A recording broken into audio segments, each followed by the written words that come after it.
இறைவன் பெயரால என்றும் துவங்கும் எல்லா காரியமும் நிறைவு கொண்டு எழிலாய் திகழும் நீங்காமையாகும்.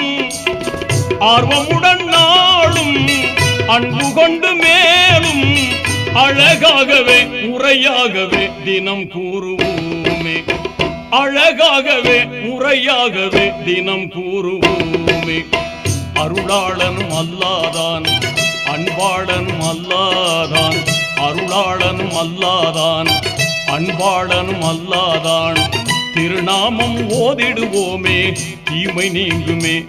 பொல்லா தீமை நீங்குமே. பிஸ்மில்லா என்று ஆரம்பம் செய்யுங்கள்.